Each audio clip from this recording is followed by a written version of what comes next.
Good evening. Welcome to Left, Right and Centre. I'm Vishnu Som. On the programme this evening, Iran stands at a perilous crossroads. Its streets aflame with protests now in their third week. Protests that I've followed day and night through every available news feed and every possible update.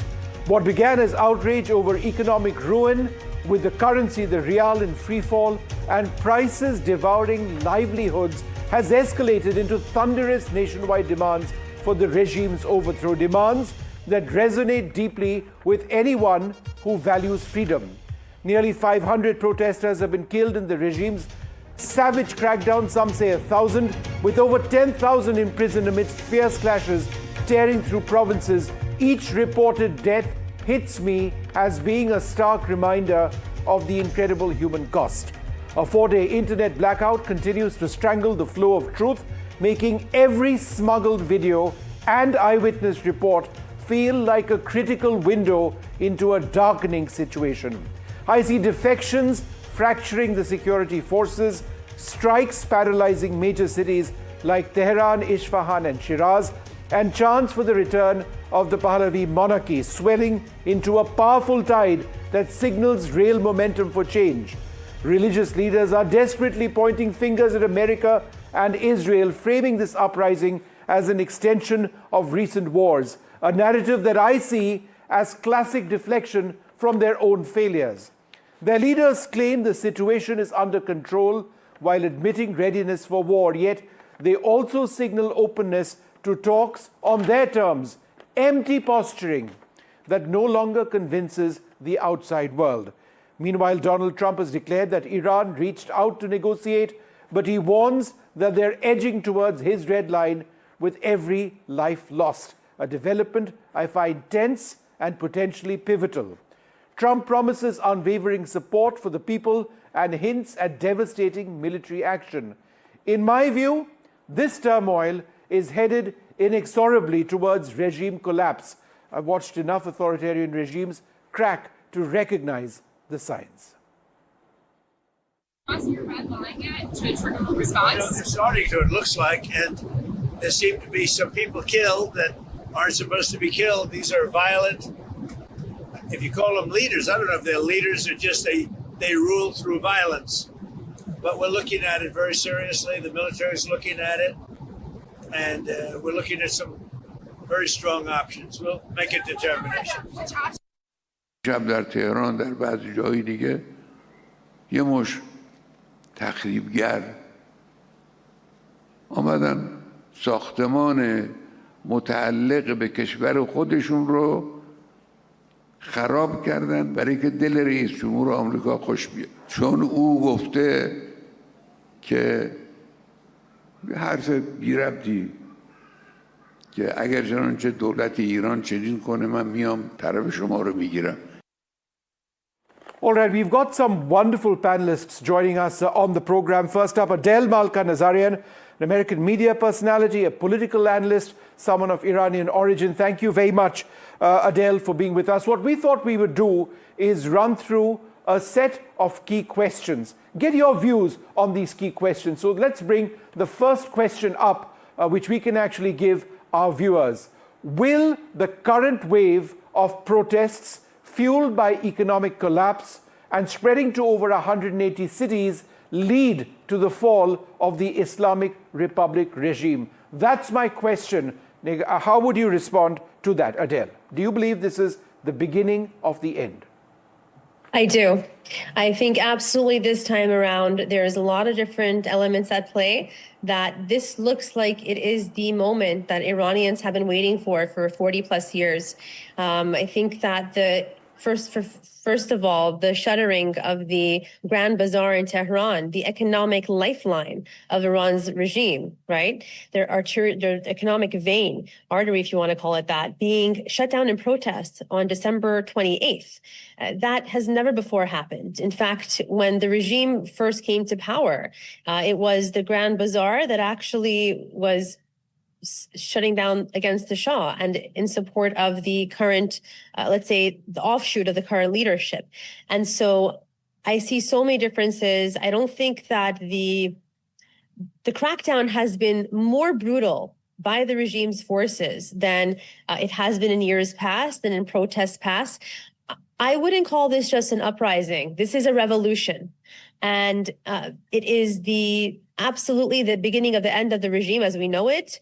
What form of leadership and governance takes form after this will remain squarely in the hands of the Iranian people. But I can say with confidence that I think this is going to be the end of the regime. Whether it's a few weeks or a few months, I see it happening. All right, Adele, next question to you. Is American military intervention imminent, given Trump's warnings, briefings on options, and claims of Iranian outreach for talks amidst the deadly crackdown? Do you see America getting involved?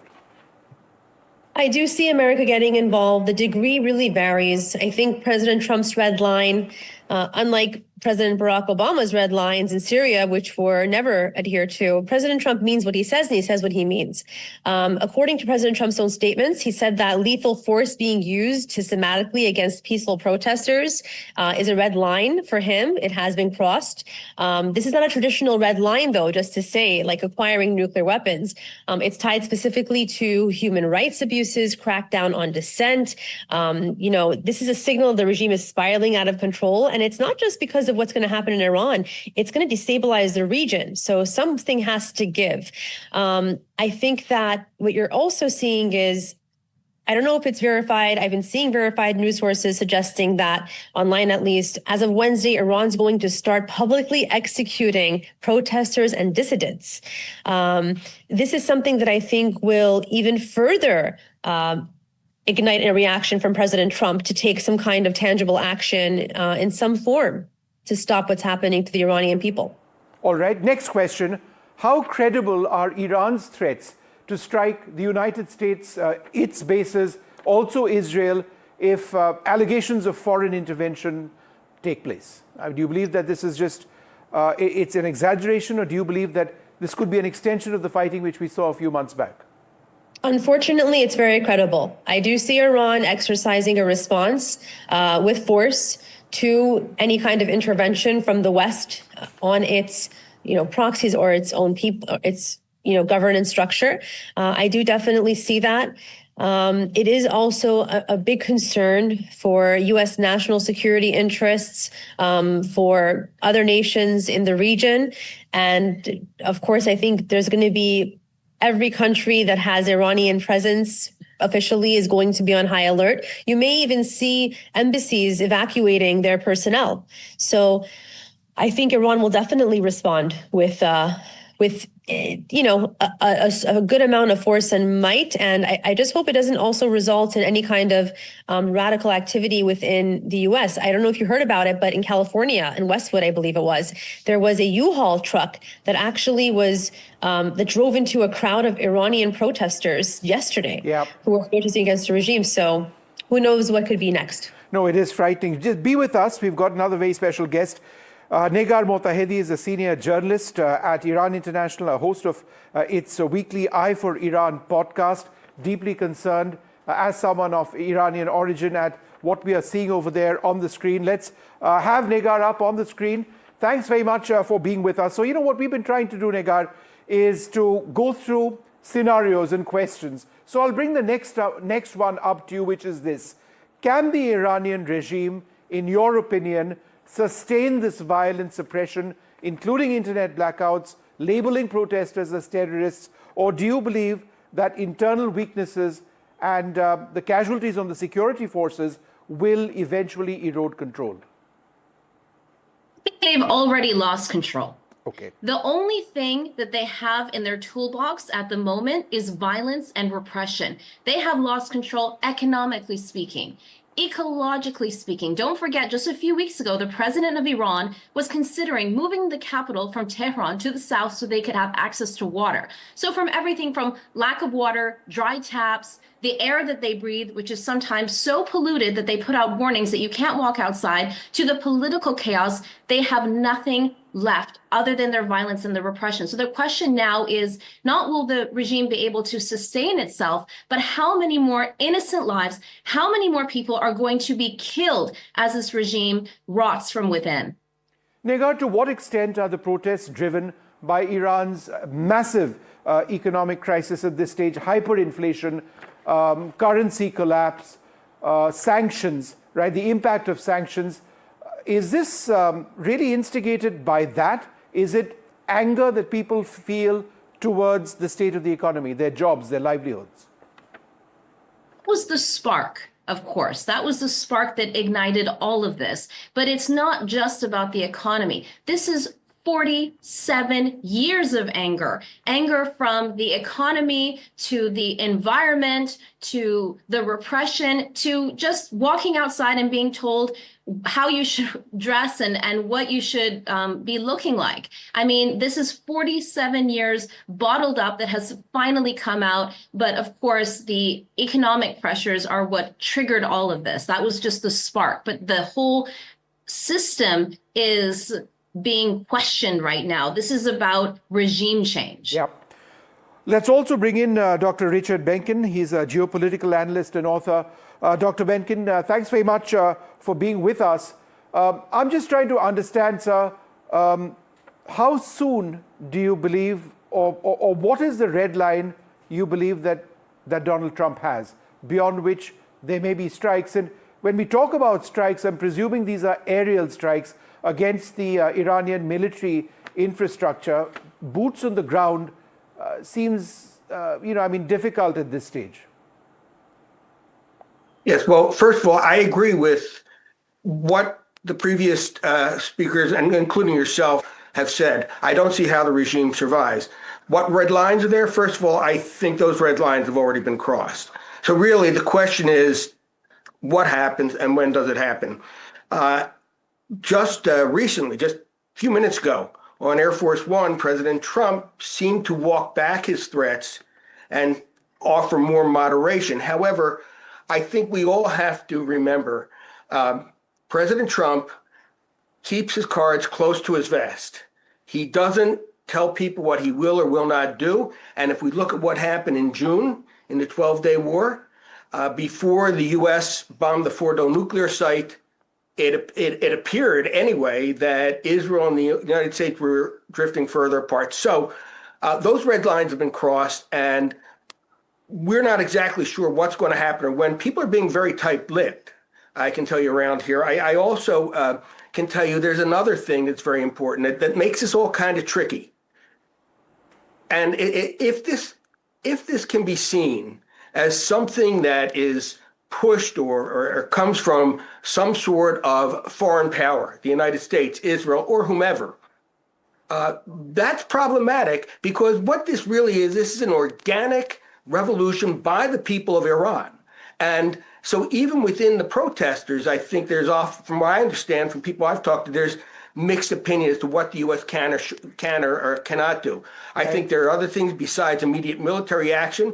For instance, Israel is continuing to attack their proxies in Lebanon, making it more difficult for them to come to regime's aid. And also, the United States can help with cyber support, or by asking Elon Musk continue to increase the presence of Starlink there. All right, Dr. Benkin, hold on for a second. Let me bring back Adele. Adele, this is my last question before, I want to know a little bit about your friends, your families, what you're hearing from the ground, because we don't hear anything other than whatever is leaked on social media.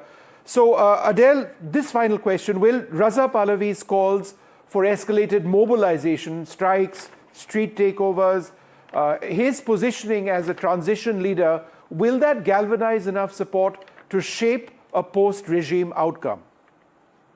Thank you for that question. I just was on a previous broadcast, and someone who was Iranian from Brussels had mentioned that Reza Pahlavi has no support in Iran. It was an outright propagandist lie.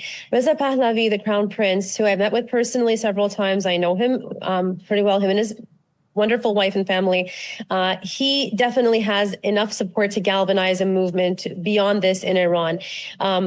People have been saying he's going to become the next leader of Iran. To be frank with you, I don't see that being the outcome. Once again, that's going to be up to the people to decide. But I think that his greatest strength is, as you said, going to be to help invigorate the people, to spark whatever inkling of hope is left within them, that they may be able to break free from this regime that has kept them down as prisoners for far too long. And he will be able to, as you said, help them transition into a new form of government once the current regime's leadership has been removed from power. And I think that will be his greatest gift to humanity and to the Iranian people. And I think the U.S. will be very supportive of him, honestly, and his supporters, of course, around the world, to be part of this historical moment that millions, Iranian and otherwise, have been waiting for. Yeah. Negar, let me ask you this. The rights of women and the struggles that women in Iran have been facing for decades now is very much a part of the revolution now taking place. Women are very much a part of everything. If there is a collapse of the regime, where do you see, or how do you see women fitting in to a very Muslim country, but one where there would be more rights for women? In other words, the nature of the rule would change fundamentally, it is assumed. But in a Muslim setup, do you believe that belief in Islam would be different considerably than what it is now in order for women to get more rights?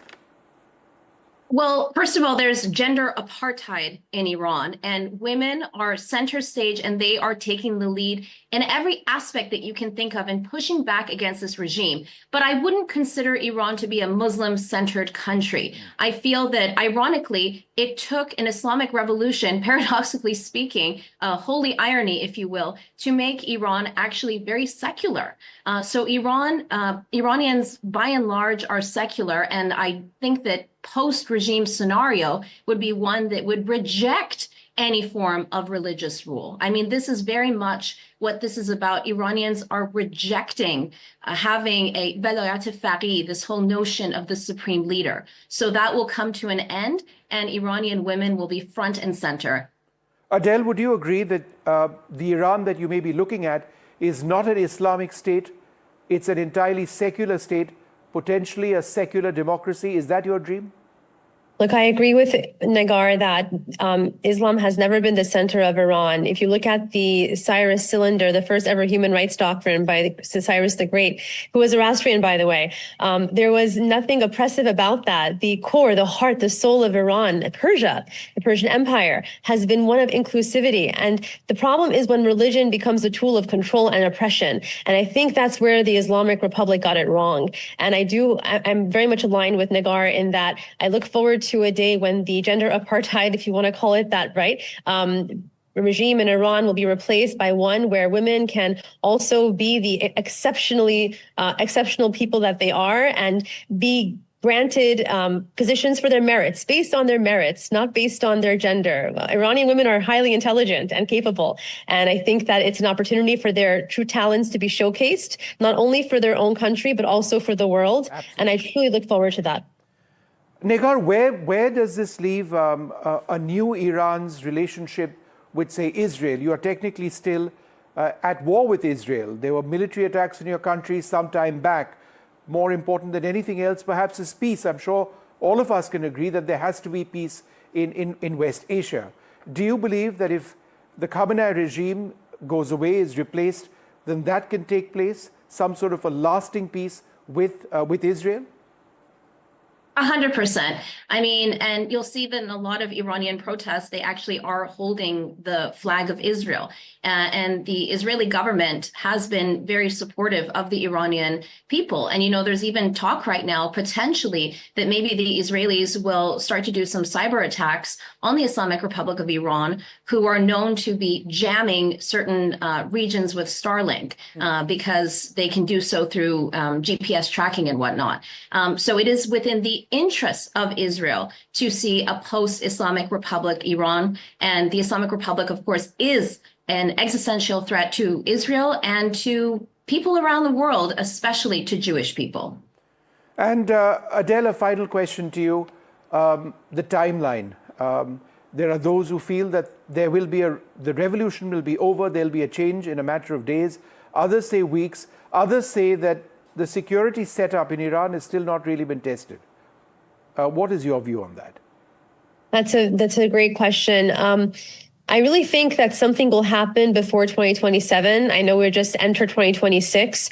I don't necessarily think this is going to be an overnight transition. I hope it can end as soon as possible, but I can tell you this, the likelihood of military intervention coming to fruition, it only becomes escalated and more heightened the longer this draws out.